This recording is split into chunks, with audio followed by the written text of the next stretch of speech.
जय हिंद दोस्तों, आप लोगों को फिर से एक नए वीडियो में स्वागत है।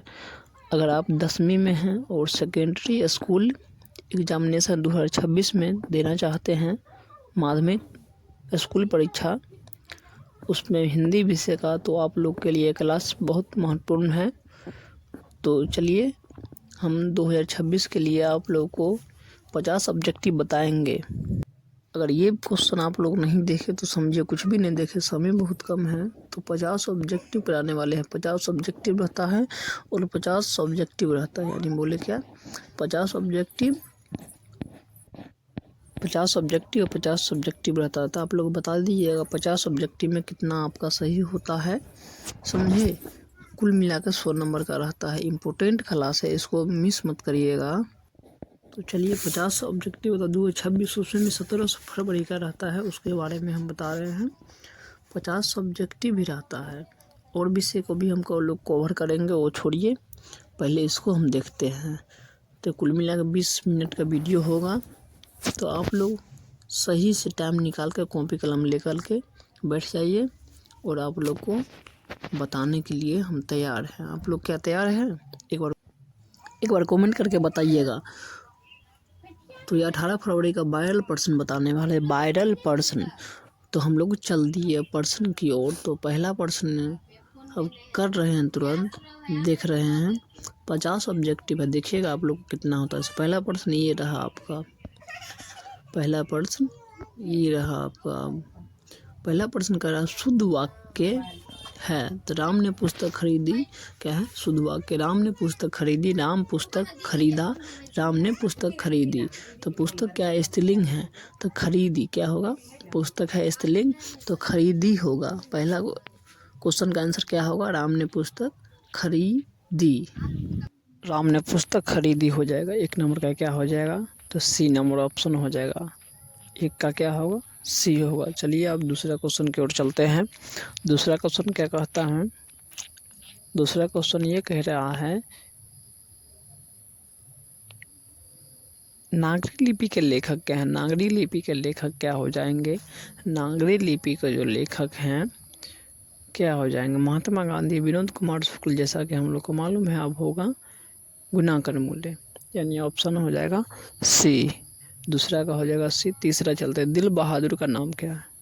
बहादुर का नाम क्या था? तो दिल बहादुर था। बहादुर का नाम दिल बहादुर। बहादुर का नाम क्या था? दिल बहादुर, दिल बहादुर। चौथा, परिणामवाचक विशेषण, परिणामवाचक विशेषण। तो आप लोग संज्ञा सर्वनाम सब देख लीजिएगा व्याकरण में। परिणामवाचक होगा थोड़ा सा, क्या होगा? थोड़ा सा होगा।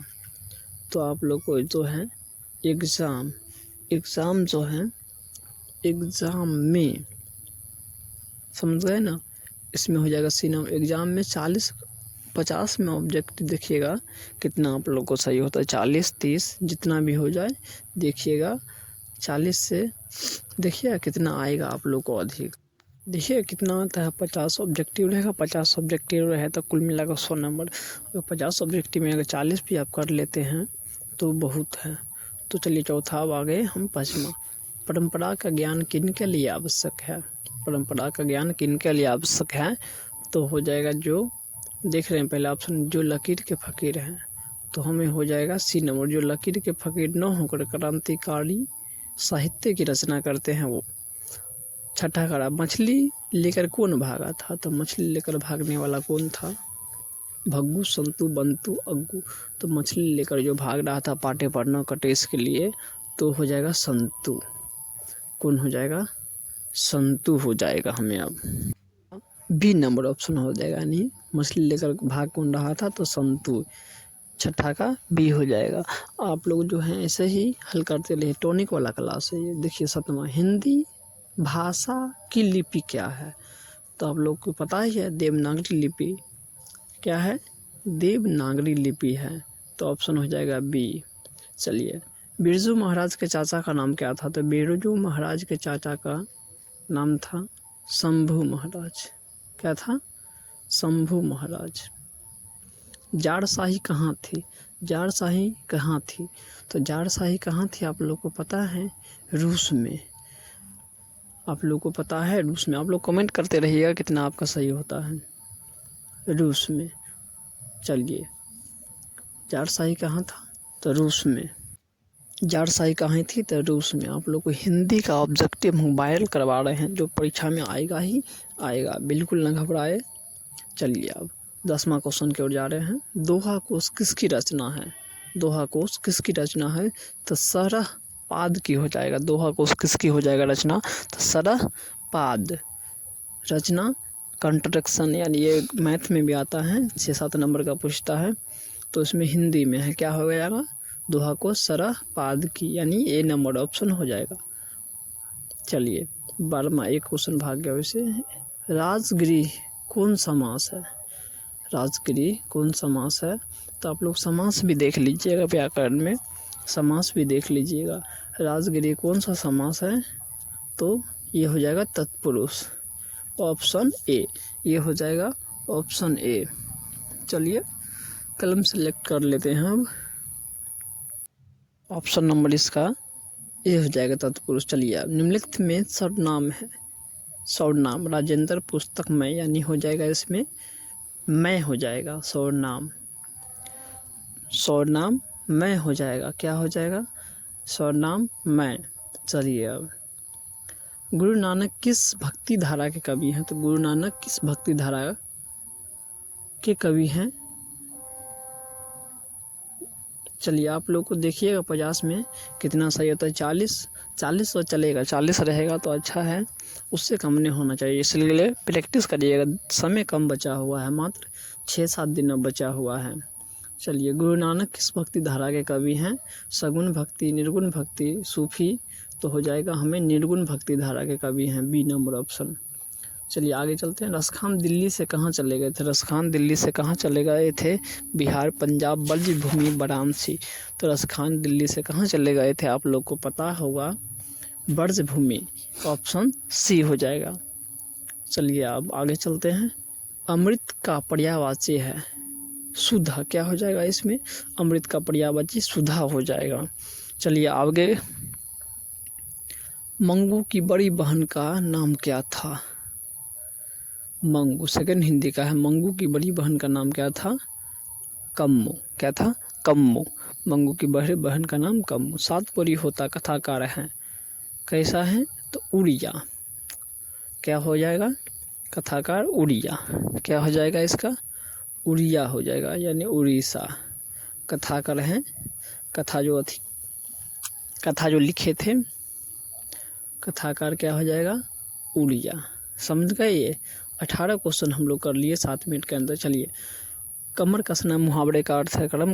कमर कसना मुहावरे का अर्थ होता है कमर में बांधना, तैयार होना। तो क्या हो जाएगा? तैयार होना। दक्षिण अफ्रीका से गांधी जी भारत कब लौटे थे? दक्षिण अमेरिका से भारत कब लौटे थे? तो 1915 में। हिंदुस्तानी नाम सुनी अब ये सकुची लजात पंक्ति किस कविता से उद्धृत है? स्वदेशी से हो जाएगा। क्या हो जाएगा ये? स्वदेशी से। रसखान किस विषय में सिद्ध थे? किस विषय में? तो रसखान किस विषय में सिद्ध थे? तो सवैया छंद में। सवैये छंद में थे वो सिद्ध थे। अमराई का कुआं कहाँ है? अमराई का कुआं कहाँ था? रास्ते में था। क्या था? अमराई का कुआं रास्ते में। चलिए तो अब अगले हम चल रहे हैं 24 नंबर की ओर। पामपत्ती की उम्र क्या थी? 12, 15, 18, 20। क्या था? 12। पामपत्ती जिसका मेनिंजाइटिस का बीमारी था, उसका उम्र कितना था? 12। चलिए 25 नंबर अब चल रहे हैं। मेनिंजाइटिस जो था बीमारी, वो पामपत्ती को था कितने वर्ष? तो 12। सीता रुआंसी क्यों हो गई थी? तो वो इसलिए हो गई थी क्योंकि अपना कम्बल ओढ़ना देखकर अपना काला ओढ़ना देखकर। क्यों हो गई थी? तो अपना काला ओढ़ना देखकर वो उदास हो गई थी। समझ गए ना? टॉनिक वाला क्लास है। अगर आप लोग को अच्छा लग रहा है तो दिल की इमोजी भेजिएगा। बहादुर अपने घर से क्यों भागा था? बहादुर इसलिए, बहादुर कहानी है उसमें से, ये इसलिए भागा था कि माँ की मार के कारण। माँ उसको मारे ना, डांटे ना, इसलिए वो भाग के चले गया था। तो भाग गया था माँ की मार के कारण। तो आप लोग को हम बता रहे हैं टैबलेट, ये जो है परीक्षा में 50 सब्जेक्ट का टैबलेट दे रहे हैं। देखिएगा 50 में कितना, हम ये नहीं कहते हैं कि आप 50 में 50 ही करिएगा, 40 भी हो जाए, 30 भी हो जाए, तो लेकिन 30 नहीं होना चाहिए, 30 बहुत कम होता है। तो 50 में 40 अंक आ जाए, देखिएगा 50 में 40 45 कितना भी आए वो अच्छा होता। आप लोग को ये क्लास करने के बाद आप लोग को 40 नंबर आएगा ही आएगा। चलिए, बिरजू महाराज किस शैली के नर्तक थे? वो किस शैली के नर्तक थे? तो कथक हो जाएगा। क्या हो जाएगा? कथक। अशोक वाजपेयी का जन्म कहाँ हुआ था और कब हुआ? कब और कहाँ हुआ अशोक वाजपेयी का? तो हो जाएगा 16 जनवरी 1941। बिलनव क्या है? तो बिलनव एक शहर, एक छोटा सा गांव, एक नदी, तो एक छोटा सा गांव हो जाएगा। बिलनव क्या हो जाएगा? एक छोटा सा गांव। हमारी नींद कविता कहाँ से ली गई है? दुष्चक्र में श्रेष्ठा से ली गई है। दुष्चक्र में श्रेष्ठा से ली गई है। तो आप लोग को 11 मिनट के अंदर हम 30 प्रश्न करवा दिए, ऐसा हो सकता है? बिल्कुल हो सकता है। तो चलिए, दुष्चक्र में श्रेष्ठा से ली गई हमारी नींद कविता जो है दुष्चक्र में श्रेष्ठा से ली गई है। आप लोग को हिंदी इंग्लिश सब करवाएंगे हम। मेघदूत का जन्म जर्मन में अनुवाद किसने किया? मेघदूत जो है चैप्टर, उसका जर्मन में किया था अनुवाद मैक्स मूलर ने। कौन किया था? मैक्स मूलर ने। 17 फरवरी को जो हिंदी का एग्ज़ाम होने वाला, आप लोग ये पढ़ के जाइएगा, ये क्लास करके अगर जाइएगा, वहाँ आपको बहुत बेनिफिट मिलेगा इसमें से, समझे। 50 ऑब्जेक्टिव है, 50 में हम तो कह रहे हैं 50 ही सही हो जाएगा। कुल मिलाकर आप लोग को 100 नंबर में 80 प्लस आना चाहिए, समझ गए। ऑल सब्जेक्ट में 80, तो आप लोग कितना हो जाएगा तब ना? 400 पूरेगा अंक। अब की बार जो कहते हैं 400 पार, वही में। चलिए, मंगम्मा को किससे विवाद था? मंगम्मा को किससे विवाद था? मंगम्मा को किससे विवाद था? तो था बहू से। लक्ष्मी के पति का नाम क्या था? लक्ष्मी के पति का नाम था लक्ष्मण। लक्ष्मी के पति का नाम था लक्ष्मण। लक्ष्मी के पति का नाम लक्ष्मण। थोड़ा वीडियो लंबा हो जाएगा, इसके लिए देखिएगा। किस नदी के बांध के नीचे लक्ष्मी का घर था? दलई बांध के नीचे। बांध टूट गया था, दलई बांध के नीचे। क्या हो जाएगा इसका? 34 का, दलई बांध के नीचे। तो देखिएगा आप लोग को ये 34 बनवाए हैं, अभी 34 सही किया हम। आप लोग को कितना होता है 34 में? देखिएगा आप लोग को कितना होता है 50 में। तो दलई हो गया। अब आते हैं, पंपति बेहोश क्यों हो गई थी, या पंपति बेहोश क्यों पड़ी थी? तेज बुखार के कारण वो क्यों पड़ी हुई थी? तेज बुखार के कारण वो बेहोश पड़ी हुई थी पंपति। शुद्ध शब्द चुने। शुद्ध शब्द में से हमें जो है प्रकृति, प्रकृति होगा। प्रकृति, प्रकृति, प्रकृति नहीं होगा, प्रकृति हो जाएगा, नेचर। प्रकृति का इंग्लिश क्या होता है? प्रकृति का इंग्लिश क्या होता है? नेचर। वातावरण का इन्वायरमेंट होता है। चलिए, परिश्रम में कौन सा उपसर्ग है? परिश्रम हम लोग को पता है, जो पहले शब्द के आगे लग जाए, शब्द के आगे लगता है वो उपसर्ग कहलाता है, यानी परिश्रम में क्या हो जाएगा? परी हो जाएगा। चलिए, हाथ खाली होना मुहावरे का अर्थ है। आप लोग मुहावरा लोकोक्तियाँ विपरीतार्थक शब्द देखिएगा। तो हाथ खाली होने का मतलब होता है पैसा न होना, पैसा न होना। अवकाश शब्द में उपसर्ग तो पहले ही हम आपको बताए हैं, अब हो जाएगा। क्या होगा इसमें? अवकाश, अब हो जाएगा इसमें बी। चलिए, हिरोशिमा किस देश में आता है? हिरोशिमा, हिरोशिमा तो जापान। कहाँ आ जाएगा? Hiroshima Japan. किस देश में? जापान में। चलिए, शिक्षा और संस्कृति किसकी रचना है? शिक्षा और संस्कृति किसकी रचना है? तो महात्मा गांधी के। भारत में हम क्या सीखे? भारत से हम क्या सीखे? क्या है? निबंध, कहानी, भाषण। क्या है? तो भाषण हो जाएगा। भारत से हम क्या सीखे? क्या है? भाषण है। भारत से हम क्या सीखे? क्या है? भाषण है।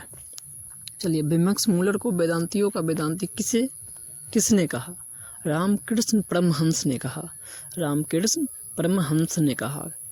चलिए, तो अब दधीची की हड्डी से क्या बना था? तो वज्र, इंद्र का वज्र। चलिए, अब ये क्या हो गया? वो 1 मिनट। चलिए आगे बढ़ते हैं। 43 फिर से आ गया। द्वितीय का क्या है, इंद्र का वज्र बना था। क्या बना था? इंद्र का वज्र बना था। चलिए, श्रम विभाजन और जाति प्रथा के लेखक क्या है? ये पहला चैप्टर है हिंदी का, भीमराव अंबेडकर। क्या है? भीमराव अंबेडकर। क्या हो जाएगा? 45 का भीमराव अंबेडकर। मात्र हमें 5 और ऑब्जेक्टिव बच गया। बाबा साहेब अंबेडकर का जन्म हुआ था 14 अप्रैल 1891 का। आप लोग मैक्स मुलर के अनुसार सच्चे भारत के दर्शन कहाँ हो सकते हैं? सच्चे भारत के दर्शन हो सकते हैं गांव में, ग्रामीण में। मैक्स मुलर के अनुसार कहाँ हो सकते हैं? गांव में। आप लोग देखिएगा 48 में आप लोग कितना होता है? मात्र 2 ऑब्जेक्टिव बच गया है। कितना बचा है? अब 2 ही ऑब्जेक्टिव बच गया है। चलिए, अब 2 ऑब्जेक्टिव हम कर लेते हैं पूरा। 48 नंबर हो गया। अब 49 में चलते हैं। पराजय में उपसर्ग, पराजय में क्या होगा? पड़ा हो जाएगा। इसमें क्या हो जाएगा? उपसर्ग किसे कहते हैं? तो आप लोग को परिभाषा भी याद होगा, सो आगे लग जाए। पड़ा उपसर्ग देख लीजिएगा, व्याकरण आप पढ़िएगा तो पता हो जाएगा। सब पुराने अच्छा नहीं होते और सब खराब ही नहीं होते। किसने कहा था? ये किसने कहा था? सब अच्छे पुराने नहीं होते, सब नए खराब नहीं होते, तो कालिदास ने कहा था। चलिए, हम 50 ऑब्जेक्टिव पूरा कर लिए हैं। तो चलिए, आप लोग 50 ऑब्जेक्टिव कर लिए हैं, तो देखिएगा 50 में आप लोगों को कितना आता है। 50 में 50 सही होता है, 48 होता है, 30 होता है। आप लोग कमेंट करके एक बार बताइएगा। क्या करिएगा? एक बार कमेंट करके ज़रूर करिएगा। और चैनल में नए हैं तो चैनल को सब्सक्राइब करिएगा, जिससे हमें सपोर्ट मिले। तो आप लोग के लिए ऐसे ही क्वेश्चन हम लाते रहेंगे। इसके लिए क्या करिएगा? चैनल को सब्सक्राइब, कमेंट और शेयर भी करिएगा दोस्तों के पास, जैसे कि वो भी ये टॉनिक वाला क्लास, ये VVI पर्सन, वायरल पर्सन उन लोगों के पास पहुंच पाए और परीक्षा में वो फोड़ पाए। चलिए, तो